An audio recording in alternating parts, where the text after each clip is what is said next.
Merhaba arkadaşlar, Star Atlas Akademi kanalıma hoş geldiniz. Şimdi önceki videolarda size detaylı bir şekilde Sage Labs'ın nasıl oynanacağını anlattım. Şimdi Sage Labs'a devam edeceğiz. Fakat gelen yoğun talep üzerine tokenomics konusunu anlatacağım. Yani oyunun ekonomisinden bahsedeceğim. E, Bu bittikten sonra da yeniden Labs videolarını daha stratejilere yönelik hangi stratejiyi yapabilirsiniz gibi videolara devam edeceğiz. Şunu da bir aradan çıkartalım. Kanalıma abone olup bu videoyu beğenirseniz sevinirim. Ayrıca açıklamalar kısmına Twitter linkimi de bıraktım. Orada güncel gelişmelere ilişkin hemen hemen her gün tweetler atıyorum, bilgilendirmeler yapıyorum. Ayrıca %10 indirimli gemi alma linkimi de gene açıklamalar kısmına bırakıyorum. Kafanıza takılan herhangi bir konuda kafanıza takılan şeyleri o videonun altındaki yorumlar kısmına da bırakabilirsiniz. Ben cevaplıyorum oradaki soruların hepsine. Ayrıca bizim guild'ımız olan yani bizim klanımız olan Coex'e de katılmanızı tavsiye ederim. Türkiye'nin en büyük ve tek Star Atlas Guild'ı. O Discord grubuna katılırsanız oradan da kafanıza takılan şeyleri sorduğunuz durumda hem ben cevap verebilirim veyahut da oradaki bilgili arkadaşlar size yardımcı olacaktır. Şimdi konumuza başlayabiliriz. Şimdi arkadaşlar tokenomics ne demek? Bileniniz vardır, bilmeyeniniz vardır. Onu anlatayım. Tokenomics, token ve economics'in birleştirilmiş hali. Bu kripto dünyasında çok fazla kullanılan bir terim. Yani o coin'in, o token'ın işte ne kadar arzı var, işte efendime söyleyeyim o arzı kime dağıtmışlar, nasıl bir yol haritası var coin'lerle ilgili bunların anlatıldığı, e, bunları anlatan terime tokenomics deniliyor. Şimdi bildiğiniz üzere Star Atlas'ın iki tane token'ı var. Bir tanesi Atlas, bir tanesi de Polis. Atlas coin'i genellikle ya ben token da deniliyor. Coin'e esasen bunlar token. Coin de ama dilimiz alıştığı için biz coin diyoruz ama mesela bu Atlas coin değil. Solana bir coin. Kendi ağı olan e, kripto paralara coin deniliyor. Kendi ağı olmayan ve başkasının ağı üzerine kurulmuş olan kripto paralara da token deniliyor. Örneğin Atlas Solana ağı üzerine kurulduğu için Atlas bir token fakat Solana bir coin. Ama genelde biz hepsine coin diyoruz. O yüzden kafanız karışmasın. Ben genelde coin demeyi tercih ediyorum. Ama doğru bir kullanım değil aslında. Şimdi Atlas coin'i ve polis coin'in hepsinin bir şeyi var, bir görevi var. Genellikle Star Atlas o isim aynı olduğu için herkes Atlas'ı biliyor. Çünkü oyunun adı Star Atlas, Atlas da onun coin'i. Ama bir de polis var. Çoğu insan bilmiyor polisin ne olduğunu. Onu da ayrı bir sonraki videoda da onu anlatacağım. Şimdi bu videoda sadece Atlas'ı anlatacağım. Şimdi Atlas ne işe yarar arkadaşlar? Atlas in-game currency dedikleri, in-game token dedikleri coin. Yani ne işe yarıyor? Oyun içinde bütün işlemleri oyunun içinde oyunu oynarken Atlas'la yapıyorsunuz. Bütün satış işlemlerini, alış işlemlerini, ödül işlemlerini, kiralama işlemlerini hepsini Atlas'la. Ee, Dolayısıyla oyunu oynayabilmek için gereken coin sizin için Atlas. Atlas olmadan coin'i oynayamıyorsunuz. Bu cepte. Peki bu atlasla ilgili en bilmemiz gereken tokenomics adına bilmeniz gereken şey ne? O da şu. Bunun total supply dediği arz demek. Bu token'ın toplam arzı 36 milyar. Tamam. Bunu da bakın şuradan da teyit edebilirsiniz. Bu SolScan sitesi. Bu Star Atlas'ın sitesi değil. Bu Solana'daki bütün işlemlerin kayıtlı olduğu, bütün işlemleri gösteren bir site. Yani bağımsız bir site. Bakın current supply diyor 35 999 965 yani 36 milyarı burada görebiliyorsunuz. Bu sayfaya nasıl ulaşılıyor? Ben bunun linkini şeye bırakacağım. Açıklamalar kısmına bırakacağım. Siz de kendiniz inceleyebilirsiniz. Şuraya Star Atlas'ın şu token adresini yazarsanız da bu Star Atlas'a özgü olan bir Solana ağındaki işlemleri görebileceğiniz adres. Bunu buraya yapıştırdığınız zaman bu sayfa çıkar. Burada Atlas'la ilgili olan bütün işlemleri görebilirsiniz arkadaşlar. Bakın transfer diyor. Bakın şunu tıklayalım. transactions. Bakın 1 dakika önce olmuş işlemler. İşte şu kadar fee ödenmiş. İşte şu transferlere bakın. Şuradan şuna da tıklarsanız. Bakın şu hesaptan şu hesaba gitmiş. 117 Atlas gitmiş. İşte buradan bir hepsini bütün şu an olmuş şimdiye kadar olmuş işlemlerin hepsini buradan görebiliyorsunuz. Bakın hatta daha da holders. Holders dedi kimin elinde ne kadar var onu da görebiliyorsunuz bu Atlas Coin'in. Tabi cüzdan adres olarak adı soyadı yazmıyor. Bakın %53'ü bu şeyin coin'i, şirketin coin'i. Bakın FTX'te kalmış. 2 milyar tane bu takılı kalmış bunlar. Gate.io'da var. İşte FTX Cold Storage bunlar duruyor. Şurada 730 milyon değil mi? Bu 730 milyon tane de burada var. Bunlar da FTX'in coin'leri. Buradan da onu da görebiliyorsunuz. Her şey çok şeffaf yani. Kriptonun en sevdiğim tarafı bu. Holders diyor. Holders'ta kaç kişinin elinde bu coin'den var? Şu an 127.246 kişinin elinde bu coin'den varmış. Bunlar şeyler dahil değil. Cüzdandaki borsalarda tuttuğunuz atlaslar mesela Gate.io'da var. Orada tuttuğunuz coin'ler burada değil. Çünkü onlar Gate.io'nun kendi cüzdanında duruyor. Sizin cüzdanınızda değil. Gate.io'da durduğu için buna dahil değil. Bu bizim şey gibi. İşte Phantom Wallet gibi. İşte efendim işte Web3 cüzdanlarında tutan Atlas cüzdan sayısı. 127.246 da varmış.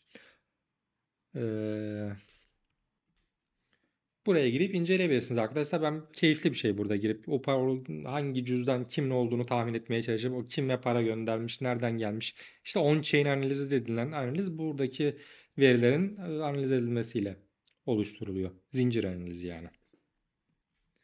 Şimdi gelelim Economics Paper'a. Yani Economics Paper dediğimiz ben bunu ilk videoda anlatmıştım. Bir daha anlatayım. Şimdi tokenlar, coinler ilk halka arz edileceği zaman bir white paper'ları olur. Yani ne yapmaya çalışıyorlar, işte stratejileri ne, roadmap'leri ne, kendilerinden bahsettikleri böyle bir white paper'ları olur.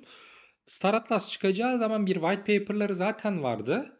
Ama yanına bir de ekonomiyle ilgili ayrı bir rapor daha sundular. Ki ben önceki başka bir kripto para projesinde de bunu görmemiştim daha önce.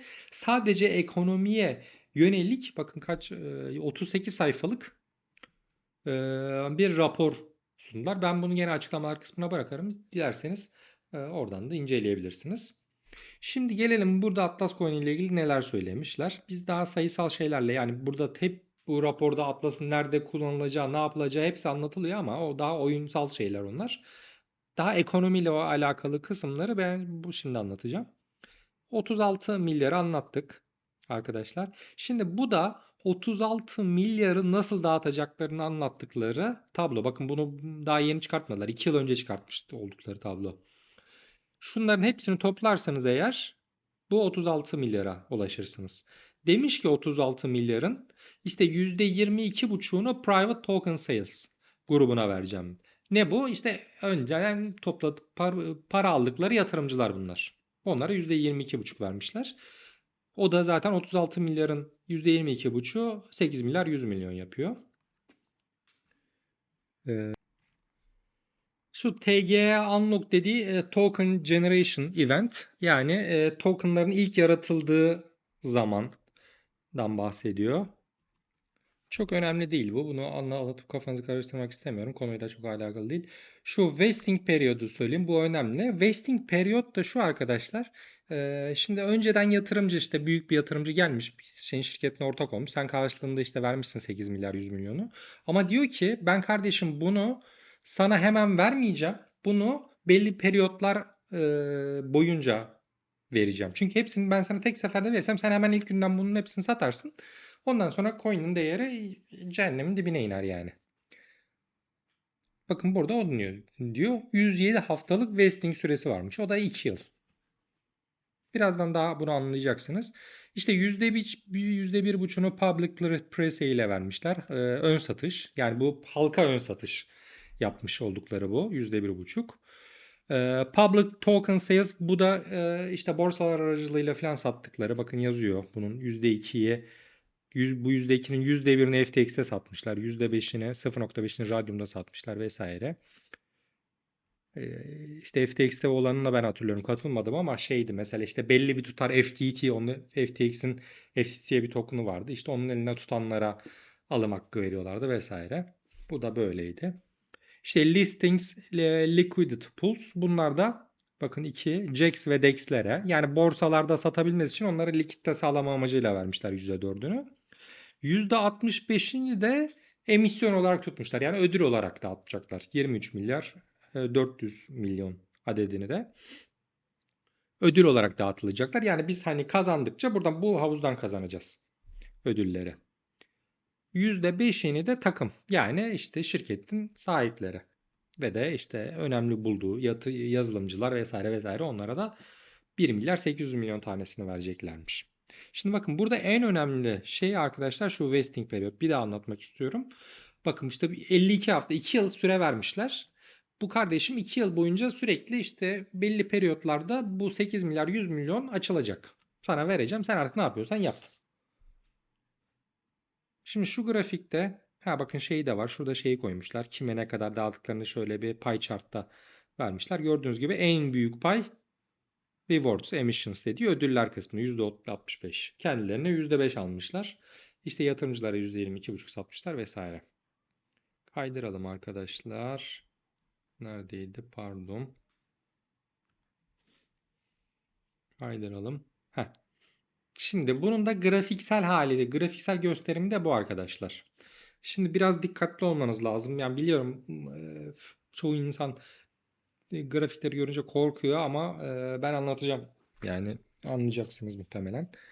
Şimdi bu çok önemli bir tablo. Çok aslında çok da anlaşılabilir. Bakın ilk açıldığı zaman şurada, şu gün ilk bu kriptonun, Atlas Coin'in yaratıldığı gün bugün. Ne zamanmış? 2022 Ocak. Şimdi hani demiştim ya, bazı yatırımcılara mesela 800 milyar 100 milyondu yanlış hatırlamıyorsam, 800 küsür milyardı. Onu ben vereceğim ama sana parça parça vereceğim. Tek seferde değil. Her geçen gün sana birazcık vereceğim. Bakın onu buradan görüyorsunuz.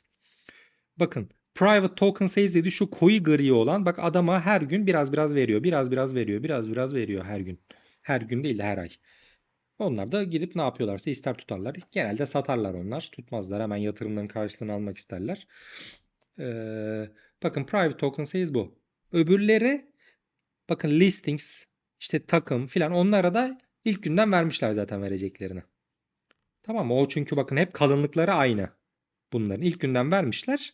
Ondan sonra yani bunun böyle yükseliyor olmasının sebebi şu, arttığı için üzerine şunlar sabit kalsa da sanki bu da artıyormuş gibi oluyor. Yani şunlar sabit esasen, şunların kalınlıkları aynı bakın. Mavi de public token sayısı %1 miydi neydi? Yani ne var? Bir de ne var? Sarı olan asıl burada en şey. Bir de rewards pool. Yani Atlas ödül olarak oyunculara dağıttıkları. Bakın o her geçen gün artmış. Artmış. Sarının yüksekliği de artmış. Gördünüz mü? Şimdi burada işin şeyi şu. Bakın şu grafik böyle böyle giderken, arz artarken, yani sürekli piyasaya Atlas coin verilirken, bakın şunun eğimi şuradan itibaren azalmış bakın. Azalıyor, gördünüz mü? Bakın şöyle köşeli bir şey var. Aslında şurada bir köşe var. Peki bu köşe ne zamana denk geliyor? Şuralar. Bakın. Ne zaman? September 2023. Yani Eylül 2023. Yani diyeceğim o ki arkadaşlar, Atlas'la ilgili bakın, bu millete verdikleri tokenların kilitleri dolmuş Eylül'de. Bunlara vermişler vereceklerini zaten. Bundan sonra bakın artık sabit. Bunları artık vermiyorlar. Bitti. Bunlar sattılar zaten piyasaya. Millet aldı gitti bunlardan. Bundan sonra yeni piyasaya arz girmeyeceği için bundan dolayı Atlas üzerindeki satış baskısı azalacak. Azalıyor da zaten. Şimdi onun satışın bittiğine bakın, şu SIG'i, şunu açtım ben. Bu ne zaman atmış? Bak demiş ki, bu mailde bunu söyletiyor. Diyor ki 16 Eylül'de itibaren diyor, bu 16 Eylül tarihi Polis ve Atlas'ın vested token'ların unlock'larının son günü diyor. Last day diyor. Son gün. Vereceğimizi verdik kardeşim diyor. İşte burada diyor bu lineer unlock'la yani doğrusal olarak unlock'lar boş unlock nasıl kilidin açılmaları 2 yıl boyunca devam etti diyor. E, Many private token wallets receiving unlocked tokens have been continuously selling. Diyor ki bu adamlar da diyor bizim bu önden verdiklerimiz yatırımcılar da diyor bunları alır almaz satıyorlardı zaten diyor. Hep satıyorlardı. Tutmadılar zaten bunlar diyor. Biz biliyoruz bunu diyor. Tamam mı? Burada da bunu duyurdular arkadaşlar. Bakın new beginning is near diyor. Star Atlas için diyor yeni bir başlangıç yakın diyor. Bu ne zaman olmuş? 16 Eylül'de. Bakın 16 Eylül'den sonra grafiğe bakalım. Grafik ne olmuş? Şuradan Atlas grafiğini bir günlük mü? Bakın ne zaman da 16 Eylül. 16 Eylül bakın şurası. Yok bu değil. Şunu çizelim şöyle. Yani daha net nasıl gözükebilir bilmiyorum. Ben bu 2 yılı unutmuştum.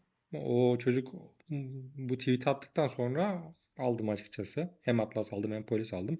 Aynı şey polis için de geçerli. Bakın o zaman fiyat kaç neymiş?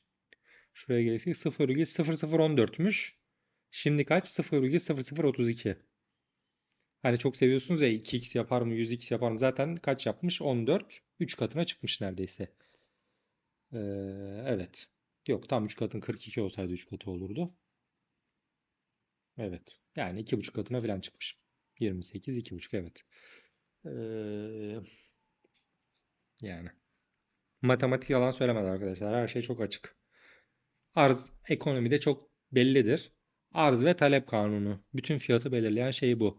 Arz bir anda bitince, talep de oluşunca, Laps'la beraber de oyuna bir talep gelince fiyat otomatikman arttı. Bu kadar basit. Ha, bu arada bu 16 Ekim'i seçmişim ben. 16 Eylül burada değil. 16 Eylül şurası. Ama fiyatlar zaten o zaman yan yan gidiyormuş. Tabi bu işte Atlas'ın şeyi olma zamanları işte. Laps'ın çıkma zamanları. Laps çıkınca bir anda fırladı. Buralarda Laps yoktu. Tamam arkadaşlar. Bu da böyle. Şimdi şu şeye dönelim. Şu Economics paper'a. Bakın bir de şurada siyah böyle bir şey var. O ne? O da Rewards Unlock Curve. Yani ödüllerin açılma eğrisi diyebiliriz buna. Bakın ne diyor burada ödüller var ya şu sarılar. İlk başta diyor kardeşim biz fazla vereceğiz. Ama ondan sonra gitgide azalacak. Hop hop hop bakın nerelere kadar. Her verdiğimiz ödüller gitgide zaman ilerledikçe bakın 2029'a falan geldiğimiz zaman artık çok az vereceğiz. Bunu neye benzetebiliriz? Bunu şeye de benzetebiliriz yani. Bitcoin'in halvingine benzetebiliriz. Şimdi ne kadar kripto parayla haşır neşirsiniz onu bilmiyorum ama bakın yani otomatikman arz proje tarafından azaltılıyor zaman geçtikçe. Bitcoin'de bunu algoritmalar tarafından yapıyorlar. Nasıldı Bitcoin? İlk çıktığı zaman her bir blok başına 50 Bitcoin ödül veriliyordu. Ondan sonra bir yarılanma oldukça 50-25'e indi. Ondan sonra 12,5'a indi. Ondan sonra şu an 6,25'te. İşte 2024 Nisan'ı gibi o tarih planlanıyor, öngörülüyor. Bu da yarıya inecek. 6,25'i 2'ye bölersek 3,125. Ne olacak? Arzı azaltıyorlar. Bitcoin'de bunu 2-3 senede bir yapıyorlar. 2-3 senede bir komple azaltıyorlar yarı yarıya. Ama burada parça parça yavaş yavaş her geçen ay biraz daha az ödül vererek arzı azaltıyorlar. Arz azalınca ne olur? Otomatikman fiyat artar. Hani bu kripto paraların hep böyle şeyi mantık bunun üzerine. Hep arzı zamanla arzı azaltma üzerine kurulu hep. Yani bu da ne demek? Sizin işte ilk başta şu dönem şu periyotta buradan buraya kadar olan Faction Fleet'ten elde ettiğiniz atlaslar ilk başlarda çok fazla geldi. Muhtemelen çoğunuz da sattınız, hiç tutmadınız ama onlar ileride çok değerlenebilir demek. Tabii bu sadece fiyat tabii arzla belirlenmiyor. Bir de talep de olması lazım. İşin talep bacağı da var. Bir şekilde o atlasa talep oluşturulabilirse arzda azalınca otomatikman fiyatlar da belli bir seviyeye kadar artacaktır. Tabii burada bunlar hep yazılımsal şeyler. Bu arzı azaltmak falan basit şeyler. İşin zor kısmı talep yaratabilmek. İnsanlar neden Atlas alsın sorusuna cevap verebilmek. Şimdi arkadaşlar bir tane daha bir link daha size bunu açıklamaya koyacağım. Bu da Star Atlas'ın API dedikleri işte verilerini nasıl işte başkaları kullansın diye başka sitelere başka siteler kendi sitelerine entegre etsinler diye böyle halka açık bir veri sunuyorlar. Bakın burada Atlas'ın mint adresi bakın şu sol skene yazdığımız şey şu adres o XX ile biten bakın şu XX ile bitiyor. Bu Atlas'ın mint adresi. Heh. Bakın diyor ki benim kardeşim arzım bu diyor. 36 milyar. Tabii şey nokta virgül olmadığı için tam okumak biraz zor. Bunun diyor circulating diyor. Yani şu kadar tutarda olan dolaşımda. Yani hani anlatmıştık ya şurada. Şunun olacağı 36 milyar ama hep böyle parça parça açılıyor. Dolaşıma sokuluyor küçük küçük. Bunun diyor şu an işte 36 milyarın 14 milyarı dolaşımda. O da şurada yazıyor circulating percentage yani dolaşımdakinin yüzdesi 0,39. Yani bu 0,39 demek %39 demek. Hatta %40. Yani %40'ı açılmış kardeşim bu. Bir yavaş yavaş ondan sonra e, geri kalan kısmı da geri kalan %60'ı da açılacak. Buradan bunu takip edebilirsiniz arkadaşlar. Her gün bunun şey olduğunu göreceksiniz. Arttığımız o circulating percentage'ı işte 39.876, 877, 878 her gün bu artacaktır. Onu takip edebilirsiniz. Bu da şeffaflık e, olarak değerlendirebiliriz. E, peki şuradaki locked supply ne? Bunu anlatacağım. Daha da detaylı anlatacağım. Bu locked supply dediği bizim Atlas Locker dediğimiz Atlas kilitleme mekanizması. Oraya siz ileride daha detaylı anlatacağım ama Atlas'ınızı kilitliyorsunuz. Karşılığında ödül olarak polis veriyor size. Yani stake demek. Yani bu stake Atlas stake edenlerin eee, tutarı. Toplamda bu da bu 1 milyar 431 milyon 401.254. Evet 1,4 milyar. Yani dolaşımdakilerin şu an şu kadar piyasaya çıkmış ya 14 milyar dolaşımda. Onun 1,4 milyarı da kitle. Şimdi kitle olmasının nasıl bir önemi var? Onlar hareket edemiyor. Yani satamıyorlar. Onu oraya kitlemişsin. Şey olduğu zaman kilidi açmak istediğin zaman da bunun 21 gün süresi var. Daha detaylı anlatacağım yine Atlas Locker videosunda. Bunun 21 gün süresi var. Yani öyle hadi ince piyasaya satamıyorsun bunları da. Bunda ne kadar yüksek olsa şimdi poliste göreceksiniz. Mesela poliste bu çok daha yüksek. Ee, yani %10'u da bu 14 milyarın %10'u da 1,4 milyarı da kilitli. Kafanız karışmasın. Bir daha tekrar edeyim. Toplam arz 36 milyar ama bunun henüz sadece 14 milyarı dolaşıma girmiş. Geri kalanı hala adamların cüzdanı çünkü onları daha ödül olarak vesaire vesaire dağıtacaklar. Daha dağıtmamışlar. İşte onun yüzdesi %40 dolaşımda olanların. Bu dolaşımda olanların %10'a yaklaşık %10'u da kilitli. Bu kilitli olmasının ne kadar çok kilitli oluyorsa da fiyatı o kadar olumlu yansır. Şimdi ben bunları anlatırken biliyorum bazı arkadaşlarımız için de ya sen anlatıyorsun kardeşim de bu Atlas fiyatı bir cehennemin dibine indi. Sen ne anlatıyorsun? Boş konuşuyorsun diyor olabilirsiniz. Çok duydum ben bunu. Şimdi arkadaşlar bu Atlas grafiği evet biraz komik kabul ediyorum. Bu bakın ilk halka çıkış fiyatı neymiş? Onu da buradan görebilirsiniz. Şöyle şuraya gideyim. Heh. Şuna bak. Opening fiyatı şurada yazıyor. Sol yukarıda şunu siz de görün diye. Bakın sol üst köşede O'nun yanında, Open'ın yanında 0,075. Yani ilk bu kapış kapış gitti bu arada bu. Yani 30 Eylül'deki ee, kapış kapış gitti. Şu an bile o fiyatın yani o fiyata gelsem muhtemelen o fiyat şu fiyat. Şöyle çizelim. Bakın. Yani şu an oraya gelse zaten bakıcı gözükmüyor bile. Şu kaç katı şu anki fiyatın kaç katı? Tamam bunu bilmeyen yoktur herhalde Atlas'ın fiyatının bu kadar düştüğünü. Ne kadar düşmüş hadi. Şunu da bakalım.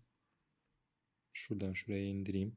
Tam gözükmedi. İşte 99 diyebiliriz yani %98, %99 düşmüş. Şimdi neden düştü? Bunun bir numaralı sebebi bu şey. e, Yani bir numaralı sebebi değil mi de birinci sebebi bir kez burası bundan sonra çok ciddi bir ayı sezonu gördük biz. Yani bütün kripto paralar çok ciddi değer kaybettiler. Bu birincisi. İkincisi şimdi bu Faction Fleet dediğimiz mekanizma oyun henüz oyun çıkana kadar işte NFT satın almış olanlara verilen bir oyundu. Gerçek oyun gibi bir şey değildi. Sadece geminizi stake ediyordunuz. Karşılığında size ödül olarak Atlas veriyordu. Siz işte sadece geminizin işte food, fuel, ammo ve toolkit dolduruyordunuz. Onu da Atlas'la satın alıyordunuz. Ama sonuçta işte diyelim ki 100 atlas kazanıyorsanız sizin onlara verdiğiniz atlaslar işte 20 atlas falan veriyordunuz. Sonuçta sizin 80 atlas kazancınız oluyordu. Ortalama bu oranlardan bahsediyorum. Yani sonuçta hiçbir şey yapmadan size otomatikman size atlas veriliyordu. Millet de ne oldu? İşte korktular. Paraya ihtiyacı olan insanlar ve ne yaptılar? Pataküte bu elde ettikleri atlasları sattılar yani. Bunun başka bir açıklaması yok. Ben sattım mı? Hiç satmadım arkadaşlar ben. Ben buradan da aldım. Buradan da satmadım. Şuradan da satmadım. Bütün gemilerimden gelen atlasların hiçbirini satmadım. Hala daha satmıyorum. Ee, Şu şey sebebinden dolayı yani o size deminki ee, şeyde demin tokenomics grafiğinde anlatmıştım. Yani arzı azalacak bir belli bir süre. Oyuna da talep gelince bu fiyatlar buralara gelir mi gelmez mi onu bilemiyorum ama bu fiyatlar şu anki fiyatlar çok düşük. Böyle bir şuralara falan gelebilir yani. Buralara gelse bile ben elimde bayağı atlas birikti benim yani. Benim gibi olan insan ne kadar vardır bilmiyorum ama genellikle benim duyduğum hep insanlar hep sattılar. Hatta çoğu insan gemilerini bile çok sattı. Ben satmadım hiç. Hep aldım. Gemi aldım. Onu da söyleyeyim yani. Atlas çok satın almadım. Bir o işte şu şeyde söylediğim şey zaman almıştım. İşte unlock'lar bitti 2 yıldan sonra muhabbetinden sonra o zaman biraz almıştım. Ama gemi hiç satmadım. Hep de aldım. Yani hep ucuz gemilerden topladım olabildiğince. Elime para geçtikçe. Şimdi bu düşüşün bir sebebi de Faction Fleet gibi bu işte vesting süresini bekleyen şeycilerin, yatırımcıların işte vesting süresi şeyler açıldıkça, kilitleri açıldıkça onlar da eline geçenleri satmasa. Pataküte sattılar yani onlar da. Onlar da. Çünkü onlar da yani yatırımcı onlar şey yapmaz ki. Şey gibi yani mesela müteahhit tutar mı evleri kendinde? Hemen olabildiğince projenin şeyini çıkartmaya çalışıyor. Yaptığı inşaat yatırımının maliyetini çıkartmaya çalışıyor evleri satarak. Bu da onun gibi bir şey. Adamlar eline geçer geçmez hemen satıyorlar. Yani suçlanacak bir şey de yok onlar açısından da. Bizim açımızdan da. Bu işin kuralı bu. Adam hiç şey olmayan henüz daha tohum aşamasındaki projeye milyon dolarlar yatırım yapmış. Tabii ki de o parayı çıkartmak isteyecektir yani. O da belki birazını tutmuşlardır. Da tutmamışlar yani. Gerçi onu da söylediler. Hepsini satmışlar onlar. Şimdi arkadaşlar bir de bir son olarak bir şey daha söyleyeceğim. Bu fiyatın çok düşmüş olması, bu birinci videoda da anlattım bunu. Bir fiyat çok düşmüş demek o kripto para projesi veyahut da hisse herhangi bir şey ne olursa olsun dolandırıcı demek değil. Tamam bir kez bunu kabul edelim. Ee, Dolandırıcıysa eğer o proje onunki kesin düşer. Ama fiyat düştü diye bunlar dolandırıcı, battık küttük demeye gerek yok. Ben bir dolu video çektim yani size bunun böyle olmadığını ispatlamak için. Ya bir dolandırıcılık projesi için fazla profesyonel bu proje. Bir de hani dolancılık çok hani hep suçlamalar o yönden geldiği için şimdi bu dolandırıcı olan adam buralarda ürün üretmeye devam etmez arkadaşlar. Abi fiyatın %1'ini. Bu adam ne yapar? Zaten buraya gelmiş. Yapıştırır geçer şurada bütün elindeki malların hepsini de kaçar gider. Yani adam hala daha fiyatı buralara girmiş. Hala daha oyun çıkartayım, o projeyi yapayım, şunu yeni bir ürün çıkartayım. Oradan işte Solana Breakpoint'e gideyim, ürünümü tanıtayım filan. Yani bunu burada yapmaz yani adam yani. Bu satsaydı kaçacak olsa, dolandırıcı olsa buralarda satardı, giderdi yani. Dolayısıyla ben çok komik buluyorum bu adamları sürekli dolandırıcı ithamıyla karşı karşıya bırakılmasını. Şimdi bakın fiyatla ilgili fiyatın çok düşmesi neden? Dolandırıcı demek değil. Onu da şöyle arkadaşlar. Şunu aylık grafiğe çeviriyorum ve Amazon grafiğini gösteriyorum size. Bu bence bakın bu Amazon grafiği. Bunu ilk videoda da yine anlattım. Bakın burada. Bu Amazon 2000 yılında 2000'nin sonunda bakın neymiş fiyatı 5 dolardan 0,25 20 de 1'e düşmüş. Fiyata da bakalım şöyle. Şuradan şuraya düşmüş. %96 düşmüş. Şimdi siz o zaman da buna diğer dediniz ki bunlar Amazon kardeşim ben ne yapayım bunlar dolandırıcı demiş olsaydınız bakın o fiyat o 5 dolarlık fiyat 0,25'e gelen fiyat 200 dolar olmuş. 0,25'ten 200'e kaç kat? 1000 kat yapmış neredeyse. Tamam mı? Yani bu Amazon şu an dünyanın en büyük firmalarından biri. Gene düşmüş. Bakın gene 188 dolardan yarı yarıya düşmüş. 80. Bu dolandırıcı mı oldu yani fiyatı düştü diye. Siz adamın projesine bakın, şirketine bakın. Fiyata bu yani sadece fiyata bakarak projeyle ilgili yorum yapmak şey gibi. Sadece maç sonucuna bakıp o maçla ilgili yorum yapmaya benzer. Yani işte maç berabere bitmiştir ama belki takımda ev sahibi takımın 10 tane topu direkten dönmüştür. Veyahut da işte efendime söyleyeyim hakem belki çok kötülük yapmıştır. Veyahut da en iyi oyuncunuz o maç çok kötü oynamıştır vesaire vesaire bir dolu sebebi olur. Maçı izlemeniz lazım yani. Ee, Maçla ilgili yorum yapabilmek için. Sadece skora bakmak çok tembellik olur. Evet, bu videoyu bu kadar uzun olacağını tahmin etmemiştim. Daha kısa olur diye düşünmüştüm ama biraz uzun oldu gene arkadaşlar. Bu kadar. Bundan sonraki videoda da aynı bu Atlas için yaptığım bu sefer polis için yapmak istiyorum. Kanalıma abone olup bu videoyu da beğenirseniz sevinirim. Twitter adresimi açıklamalar kısmına bıraktım. Orada güncel gelişmelerle ilgili tweetler atıyorum. Ayrıca %10 indirimli gemi alma linkimi de yine açıklamalar kısmına bırakıyorum. Kafanıza takılan soruları açıklamalar kısmına, yorumlar kısmına e, yazabilirsiniz. Ayrıca gene CoeX bizim guild'imiz, klanımız olan CoeX'e de katılmak isterseniz onun da Discord linkini gene açıklamalar kısmına bırakıyorum. Görüşmek üzere.